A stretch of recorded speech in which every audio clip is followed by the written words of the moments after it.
Okay, salam sejahtera kepada semua. Hari ini saya akan bincang bab baru iaitu bab 4, nisbah, kadar dan kadaran.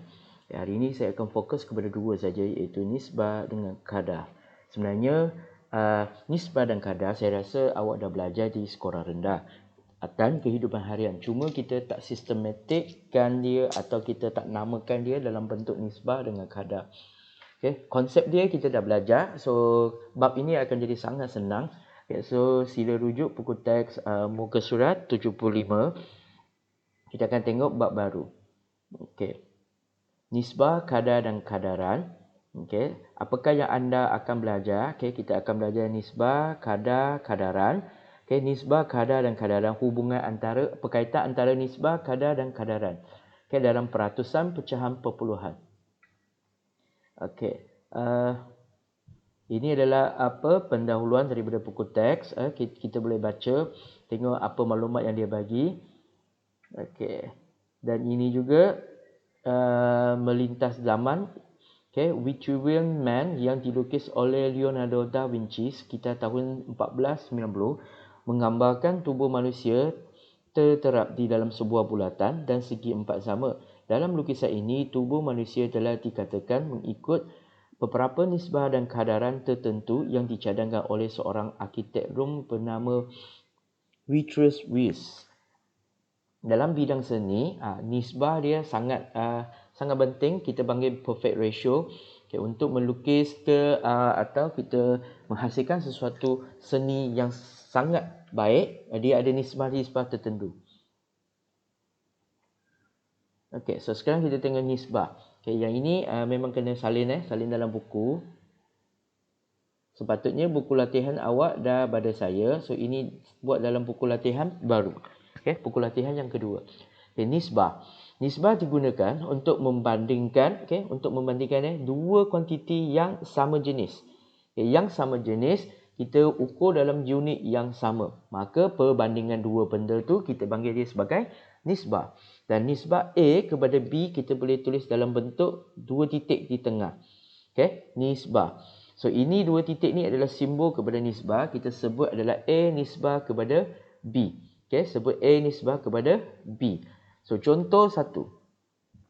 Okay, wakilkan nisbah 0.02 kepada 3 cm kepada 4.6 cm dalam bentuk A, B, C. So sekarang kita counting di sini. Ini adalah A, ini adalah B, ini adalah C.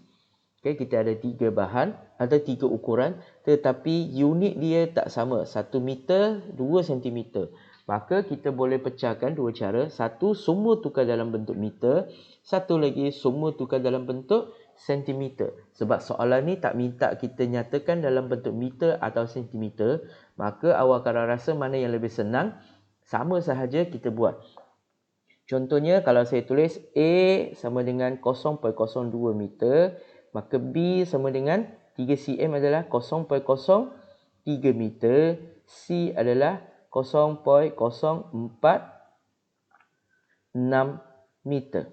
Okey, kalau kita nak tulis nisbah A, nisbah kepada B, nisbah kepada C, kita akan tulis 0.02 nisbah kepada 0.03 nisbah kepada 0.046. Okey, lepas tu kita perlu darabkan dia kepada dalam bentuk nombor bulat. So kita perlu darab. Okey, yang ini kita tengok siapa punya tempat puluhan paling banyak. Ini paling banyak. So darab 1000, ini pun darab 1000, ini pun darab 1000. Supaya kita dapat nilai nombor bulat. So kita akan dapat ini adalah 20 nisbah 30 nisbah 46. Okey. Lepas tu kita kena guna sifar matematik untuk kita ringkaskan supaya kita dalam bentuk yang paling ringkas. Okey. Kalau ini kita tengok semua nombor genap, maka kita boleh guna sifar 2. Ini bahagi 2, bahagi 2, bahagi 2. So kita dapat 20 bahagi 2 kita dapat 10. Ini adalah 15, ini adalah 23. Maka nisbah A kepada B kepada C adalah 10, nisbah kepada 15, nisbah kepada 23. Ini adalah cara pertama. Kalau jika kita tukar dalam bentuk meter, Tapi langkah dia awak akan nampak dia akan jadi panjang. Okey, kita tengok pula cara yang kedua, kita tukar dia kepada sentimeter. Maka A sama dengan 2 sentimeter. Okey, B adalah 3 sentimeter. Maka C adalah 4.6 sentimeter. Okey, kalau kita tulis A nisbah B kepada C sama dengan, kita tulis panjang 2 nisbah kepada 3 nisbah kepada 4.6. Okey, ini dalam bentuk perpuluhan. Kita boleh tinggal ikut soalan. Kalau soalan minta tinggal dalam perpuluhan boleh, atau kita darabkan. Ingat ni satu tempat perpuluhan. So kita darab dengan 10, ni darab dengan 10, ini darab dengan 10, maka kita dapat 20 nisbah 30 nisbah 46. Okey, sama lah macam tadi tu kan. Yang ni bolehlah salin A nisbah. Maka kita perlu ringkaskan dia. Ini bahagi 2, bahagi 2, bahagi 2. Maka jawapan akhirnya A nisbah kepada B nisbah kepada C sama dengan 10 nisbah kepada 15 nisbah kepada 23. Okey, maka kita boleh guna dua cara. Ingat cara pertama mesti tukar dalam bentuk unit yang sama. Kalau unit dia tak sama, maka kita tak boleh buat dalam bentuk nisbah. Kita tengok nisbah unit dia. Okey, kalau dah sama, boleh tukar jadi meter, boleh tukar jadi sentimeter. Akhirnya jawapan adalah sama. Okey, sekarang kita tengok contoh kedua. Ini tak ada dalam buku teks Ini yang saya bagi. So kena salin. Kita tengok dalam gambar ajar ada 3 adik-beradik, dan di sebelah sini kita ada 3 ukuran ketinggian bagi 3 adik-beradik ni. Kalau kita tengok gambar ajar dari kiri, kakak ni ketinggian dia 135 cm, abang ni 130 cm, dan adik ini adalah 100. Maka kita nak tukar dia dalam bentuk nisbah. So kita boleh letak ABC, atau kita tak nak letak ABC pun boleh. Kalau kita nak letak A nisbah B nisbah C boleh, sama dengan, tapi kita kena nyatakan kakak ni A, abang ni B, adik ni C. Kalau tidak kita terus bagi aja. Lepas tu ini adalah 135 nisbah 130 nisbah 110. Kenapa kita boleh terus salin? Sebab unit dia sama. So apabila unit dia sama, maka kita boleh terus ambil nilai dia tersebut. Cuma lepas tu kita kena tengok boleh tak diringkaskan lagi. So ini adalah 5 dengan 00. Ini adalah sifar 5. Kita cuba bahagi 5.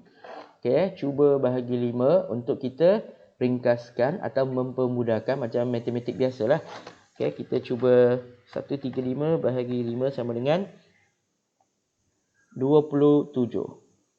130 bahagi 5 sama dengan 26. 110 bahagi 5 sama dengan 22. Boleh diringkaskan lagi tak? Kalau tak boleh diringkaskan lagi, maka inilah jawapan dia. Ini adalah nisbah ketinggian bagi kakak, abang, adik. Mesti ikut urutan, ikut soalan.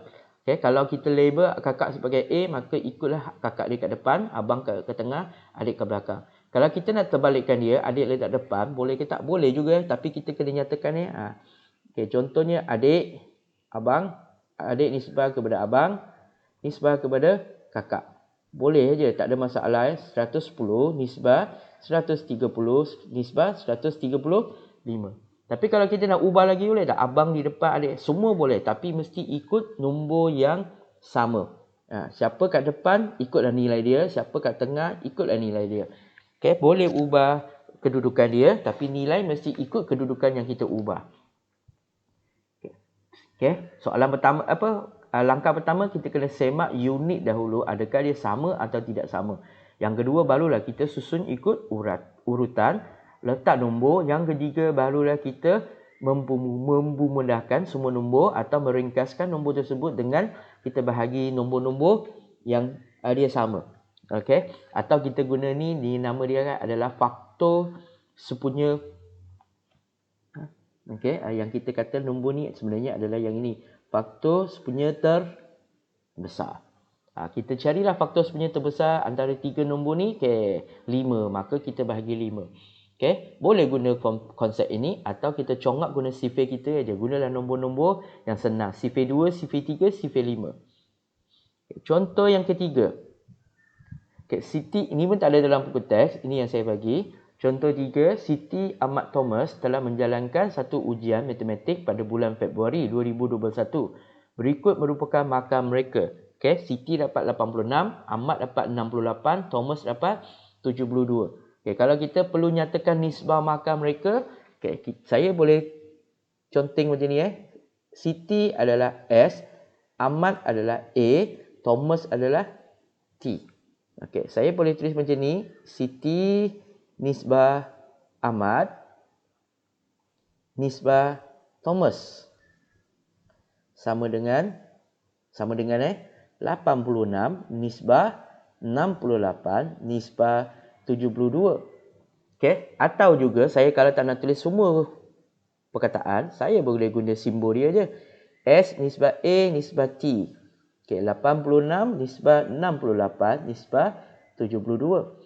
Atau kalau tak nak guna ni, nak guna juga ABC. Boleh tak? ABC. Tapi kita kena labelkan lah. Siapa A, siapa B, siapa C. Kalau nak labelkan macam ni, label. ABC sama dengan 86 nisbah 68 nisbah 72. Ini saya tunjukkan. Tiga-tiga ni semua diterima simbol ni. Jangan awak keliru pula. Kejap kenapa guna Siti. Ini ikut kesesuaian kita diri sendiri. Kalau rasa rajin nak tulis semua nama, tulislah semua nama. Tapi kalau nak guna simbol saja, dengan syarat awak kena label bagi petunjuk dalam soalan. S tu untuk siapa, A untuk siapa, T untuk siapa. Jangan main letak aja. Kalau kita tak boleh cari A tu siapa, maka tiada makalah untuk jawapan awak. Lepas tu barulah kita tengok apa perlu tak dia punya carilah faktor sebenarnya terbesar. Kalau tak ada, kita tengoklah boleh bahagi apa. Cuba bahagi 2. Ini bahagi 2, bahagi 2. 86 bahagi 2, kita dapat 43. 43. Nisbah 68 bahagi 2. Awak kalau congak lagi cepat. 34. 72 bahagi 2 sama dengan 36. Lepas tu, semak. Adakah dia boleh diringkaskan lagi? 43 ni biasanya payahlah nak bahagi 2, bahagi 3 lagi. Maka inilah jawapannya. Nisbah kepada markah ujian matematik Siti Ahmad dan Thomas. Ini saya cuma nak terangkan. Kita boleh guna perkataan yang lengkap. Kita boleh guna simbol yang ringkas dengan syarat kita kena nyatakan simbol-simbol tersebut tu kepada siapa. Kalau S, Siti, A, Ahmad, T, Thomas. Awak jangan anggap semua orang faham. Mesti tunjuk dalam soalan ke atau tempat lain. Lepas tu kita tengok kadar. Apa tu kadar? Sebenarnya kadar adalah sama je dengan nisbah. Kalau kita tengok definisi dia, ini kena salin. Kadar, salin. Kadar tu apa? Kadar ialah menunjukkan dua kuantiti juga. Tapi sekarang ni adalah perbeza unit. Berhubung antara satu sama lain. Nisbah adalah dua kuantiti yang sama unit. Sama unit. Kalau cm ketinggian semua cm. Kalau markah semua ketinggian markah dia peratus. Kalau jarak kilometer semua kilometer. Tapi kadar adalah hubungan antara dua kuantiti yang berbeza unit. Unit dia dah berbeza, hubungan dia masih sama, maka itu kita panggil sebagai kadar. Ingat aja, kadar adalah unit yang berbeza. Contoh 5 dalam buku teks. Nyatakan kadar dan dua kuantiti termasuk unit bagi ukuran yang terlibat dalam setiap situasi berikut. Fatih membeli 2 kilo mangga dengan harga RM10. Ini yang biasa kita jumpalah. Mangga, 2 kilo mangga. Kalau kita tulis macam ni. 2 kilo mangga dengan harga RM10. So, 1 kilo mangga berapa ringgit? Kita selalu buat macam ni kan. Kalau 1 kilo, kita bahagilah. Betul. Bahagi 2. So, kita dapat berapa ringgit? Kita dapat apa? RM5. Itu yang kita selalu jumpa yang macam ni. Apa maksudnya? Maksudnya 1 kilo mangga, kita dapat RM5. Itu kita buat cara matematik. Dari dulu pun awal sudah buat soalan-soalan macam ni kan. Sebenarnya senang saja. Fatih membeli 2 kilogram mangga dengan harga RM10. So 2 kilo mangga RM10. Kita tulis je lah. Sama dengan. So 1 kilo mangga sama dengan RM10 bahagi 2 kilo kan. Maka 1 kilo kita dapat RM5. Maka kita akan tulis macam ni. RM5 slash atau per kilogram. Maksudnya adalah 1 kilo RM5. Itu yang kita selalu jumpa di mana? Di pasaran yang kita tulis yang kita selalu nampak ni kan. Okay. RM5 per 1 kilo. Itulah papan tanda dia. Okey, soalan B. Sebuah kereta menggunakan 1 liter petrol untuk menjalan sejauh 12 km. Okey, 1 liter petrol. Okey, sama dengan 12 km. So, sekarang kita nak tengok, nak cari liter ke nak cari kilometer. Kalau kita nak tanya 1 liter tu berapa, dia dah bagi. Kalau kita nak cari 1 kilometer, sama dengan 1 per 12. Ini adalah liter. Ini adalah kilometer. So, kita akan dapat 1 per 2 liter petrol per kilometer. Ikut mana yang kita nak cari. Itu jika kita nak cari, kalau 1 kilometer dah guna berapa liter. Tapi kalau kita guna liter je, sama je lah. Memang dah bagi kan. 1 kilometer petrol sama dengan 12 kilometer per 1 liter. So, kita dah dapat 12 kilometer per liter. Itu maksudnya 1 liter kereta atau motor tu boleh jalan 12 kilometer. Itu maksudnya. Yang ini pula terbalik. 1 kilometer kita jalan, kita perlukan 1 per 12 liter. Okay, sama saja kalau kita nak tengok ikut kehendak soalan, nak cari kadar dalam bentuk. Okay, yang ini yang kita dapat jawapan ni sebenarnya itulah namanya kadar. Okay, jawapan kita yang dapat ni sebenarnya itulah kadar. Ikut soalan. Okay, nak cari kilogram atau ringgit, nak cari liter atau kilometer. Kita ikut soalan. Okay, ikut soalan jangan kata kenapa ada dua jawapan. Dia memang ada dua jawapan, tapi kita tengok soalan nak tanya apa. Untuk soalan ni A dengan B dia tak cakap apa-apa, maka kita dua-dua jawapan boleh tulis. Okay, contoh 6. Ini biasa harga macam ni kan yang kita jumpa kat pasar raya, kat supermarket, minimarket semua ada. Dia tulis RM15 per kilo. Okay, gerai A ni dia jual tomato ni daripada Tanah Tinggi Cameron. Okay, siapa yang pergi melancong dia tengoklah biasa macam ni. Ini kilogram, ini gram. So first, ingat tadi kita cakap langkah pertama mesti tengok unit dia sama ke tak sama. Ini 1 kilogram, ini gram. So lain ni lain. So kalau kita nak bandingkan dua-dua kadar, kita mesti samakan unit dahulu. Kalau tidak, perbandingan tu adalah salah. Okay, so kita samakan ni gram, nak jadi kilogram 500, nak jadi kilogram kita darab 2 kan, barulah dia 1000 gram sama dengan 1 kilogram. Maka duit dia pun kena darab 2. So kita tengok kadar yang pertama, gerai A. Okey, kita tulis gerai A, kadar dia sama dengan RM15 per 1 kilo. So kita akan dapat RM15. Kita tulis macam ni lah, per kilo. Itu gerai A. Untuk gerai B pula, kadar dia sama dengan RM8 per 500 gram. So ingat kita perlu jadikan dia kilogram, kena jadi 1000 kan. So kita kena darab 2. So kita akan dapat RM16 per 1 kilo juga. So akhirnya kita dapat RM16 per kilo. So siapa lebih murah? Kita tengoklah. Di sini gerai A 1 kilo kita jual RM15. Yang sini 1 kilo kita dapat RM16. Maka yang lebih mahal adalah gerai B. Yang lebih murah adalah gerai A. Tapi kalau kita tengok papan dia, kita pengguna akan terganggu atau tertipu atau tertipulah dengan nilai dia. Kita akan tengok RM8 ni murahnya. Sebenarnya lepas kita buat pengiraan dalam bentuk kadar, kita akan dapati bahawa gerai A sebenarnya lagi murah. Tapi gerai B dia akan jual mahal sikit. Sikit sajalah. Tapi cara yang dia letak harga tu menyebabkan pengguna ramai yang akan beli di gerai B. Sebab dia kata murah. RM8 ni lebih murah. Okay? Itu kalau lepas ni awak dah pergi kedai atau gerai, awak nampak harga, buat dahulu kadar. Baru awak boleh buat bandingan mana satu lebih murah, mana satu lebih mahal. Bolehlah bantu ibu bapa awak untuk membuat keputusan yang lebih bijak. Okay, contoh ketujuh. Ini pun sama saya yang bagi. Tak ada dalam buku teks. Okay, ini gerai A. dia jual 5 karipap RM2. Gerai B, dia jual 7 karipap RM3. Mana satu yang memberi harga yang lebih rendah? Gerai manakah menjual karipap rangup ni dengan harga yang lebih rendah? So, kita buat sama aja. Kita akan buat gerai A. Dia punya kadar adalah kadar sama dengan apa? Okay, kalau kita nak buat ni, RM2 bahagi 5 karipap. So, 2 bahagi 5 kita dapat berapa? Kita dapat 0.4. So, kita dapat 0.4. 0 ni per 1. Okay, 1 di sini unit lah, 1 karipap. Maksudnya, 1 karipap 40 sen.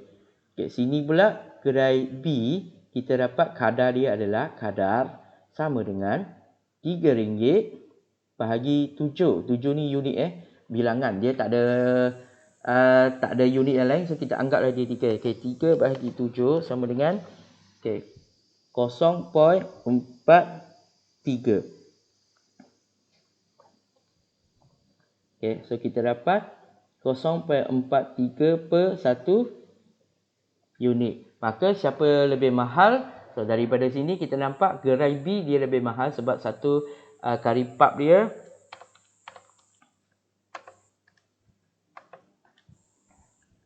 RM43 satu, yang ini RM40 satu. Tapi kalau kita tengok bilangan dia macam karipap gerai B lebih banyak. Oh, ada 3, ini 5. So, setiap kali kita dapat 2 harga yang berbeza, kita kena buat kiraan kadar dahulu supaya kita tahu mana satu yang lebih menguntungkan kepada pengguna. Ingat pengguna.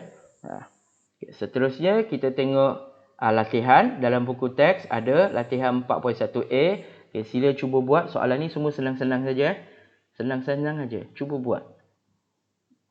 Okay, nisbah setara. Okay, kita tengok nisbah setara sebenarnya adalah mendarab atau membahagi daripada nisbah tadilah yang macam kita buat kan. Nak darab 2, kita darab 2. Nak ringkaskan, kita ringkaskan. So, kita cuba buat. Contohnya 27 nisbah 45.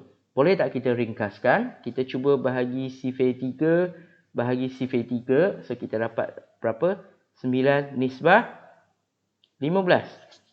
Maka, siapa yang nisbah setara? So, yang pertama kita dah jumpa lah. 9 nisbah 15. Okay, adakah yang kedua ni merupakan juga, kita kena semaklah darab atau bahagi. Kita cuba buat lagi yang kedua. 27 nisbah ni 5. Kalau kita bahagi 9 pula. Okay, sebab saya tahu sifar 9. So, kita dapat apa? 27 bahagi 9 dapat 3. 45 bahagi 9 adalah 5. Macam sama nampak tengok. Macam sama tapi sebenarnya dia tak sama. Dia bukan dia bukan setara. Dia macam sama tau. Mesti ikut urutan. Ingat tadi saya cakap. Kalau dia kat depan, mesti kat depan sama. Ni 5, ni 3, ni tak sama. Maka dia bukan nisbah setara. Okay? Bukan nisbah setara. So, kita cuba lagi. 27 pula. 27 dengan 45. So, bagaimana hubungan dia dengan 54? Okay, saya guna sifar 2. Darab 2, darab 2.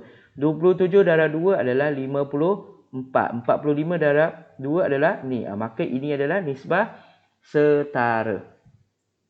Okey, itu cara kita buat. Okey, yang ini pula 27, 45. Bagaimana kita nak hubungkan sampai 1/2? Okey, untuk pecahan, kita kena darab pecahan juga. Sebenarnya sama je lah. 27 dengan ni, 1/2. So, 27 darab 2, kita dapat 54, betul? So, buatlah pecahan. 1/54. So, saya cuba buat darab 1/54 darab 1/54. Kalau kita tekan kalkulator, memang kita akan dapat 1/2. Yang ini kita dapat 5/6. Betul-betul. Maka ini adalah dia punya nisbah setara. So, nisbah setara dia ada 3. 9 nisbah 15, 54 nisbah 90 dan 1/2 nisbah 5/6. Cara nak buat mesti kita cuba darab atau kita membahagi. Kita cuba darab atau membahagi. Kalau dia dapat nilai yang sama, urutan yang sama, maka mereka merupakan nisbah setara. Konsep ini sebenarnya untuk kita belajar yang tadi itulah, mempermudahkan. Okay, contoh 3, ini Okey, Puan Habibah mencampurkan 4 cawan cuka, 8 cawan air untuk mempoli cecair pembersih. So, kena pasti dan tentukan 2 nisbah setara. So, kita ada 4 cawan cuka, 8. Dia suruh kita cari 2 nisbah setara kan? Okey, yang pertama cubalah kalau saya darab 2. 4 darab 2, 8. 8 darab 2, 16. Betul kan? Cara kedua, saya bahagi 2. 4 bahagi 2, saya dapat 2. 8 bahagi 2, saya dapat 4. Inilah 2 jawapan saya. Adakah ini jawapan dia? Tak semestinya. Ada banyak cara betul. Boleh darab 3, darab 4, ni bahagi 4, darab pecahan, terpulang kepada anda. Soalan just minta kita tentukan 2 sahaja.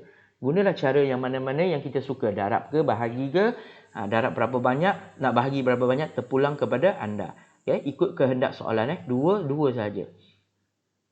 Okay, nisbah dalam bentuk termudah tadi saya dah tunjukkan kan. Kita bahagi atau kita darab. Cuma syarat pertama dia, contohnya 4, mesti unit yang sama. Kalau unit dia tak sama, maka kita tak boleh buat apa-apa pun. Okay, ni 800 gram, 1.8 kilogram. So, nak senang tukar jadi kilogram. Nak senang tukar jadi gram. Kedua-dua mesti tukar. So, untuk sini saya tukar ni jadi gram. So, darab 1000 kan. 1 kilo, ingat 1 kilogram sama dengan 1000 gram. So, saya darab, dapatlah 1800 gram. Ini adalah 800 gram. Boleh tak kita permudahkan dia? Okay. Cuba kalau saya bahagi 100. Ini bahagi 100. Saya dapat 8 nisbah 18. Bahagi 2. So, saya dapat 4 nisbah 9. Inilah yang termudah. Okay, semua cara kita akan buat yang sama sehinggalah kita dapat yang paling ringkas. Okay, kalau dia perpuluhan, contohnya saya ambil D. Perpuluhan. Ingat, kalau perpuluhan kita akan cuba jadikan dia nombor bulat. Kita tengok berapa tempat perpuluhan. Okey, semua 2 tempat perpuluhan. So, senang. Darab 100, darab 100, darab 100. So, 4 darab 100, kita dapat ni 4. Ini 100. Ini 12, ini 56. Barulah kita cuba ringkaskan. Ini sifir 4, saya bahagi 4. Okey, saya bahagi 4. Okey, dapatlah 1 nisbah, 3 nisbah, 14. Okey, cara yang buat dia adalah sama. Kalau pecahan pun sama, kita cuba jadikan dia sebagai nombor bulat. Okey, contohnya C, saya salin. C adalah 3/5 nisbah 7/10. Apa supaya pecahan ni hilang? Biasalah kita tengoklah dia punya ni. Itulah yang kita namakan, kalau nak darab kita akan cari yang ni. Faktor sebenarnya terkecil. So, saya dapat 10, 5. Okey, saya darab 10. Saya darab 10. Supaya 10 dengan 10 kita boleh hapuskan. So, tinggal 7. 1, 5, 3 darab 2, 6. So, inilah jawapannya. Okey, ini saya tunjuk. Jika unit dia tak sama, ingat unit tak sama, tukar unit dahulu. Kalau dia nombor perpuluhan, tukar dia jadi nombor bulat, darab aja. Kalau dia pecahan, darab juga. Jadikan dia nombor bulat. Barulah kita akan dapat. So, latihan, cuba buat. Latihan 4.1C. Okay, dan lagi satu latihan mahir diri. Okay, cuba buat. Next, saya akan terangkan jawapan-jawapan bagi soalan yang susah lah. Kalau setakat ni saya tengok soalan dia, semua senang-senang. Habiskan soalan dia. Ada 5 soalan macam tu. Okay, dan yang ini pun sama. Jangan rasa banyak tak. Latihan ni awak akan siap sebelum naik cuti bulan April. So, ada banyak masa awak boleh cuba buat di rumah. Okay, itu sahaja untuk hari ini. Hari ini kita belajar 2 saja, nisbah dengan kadar.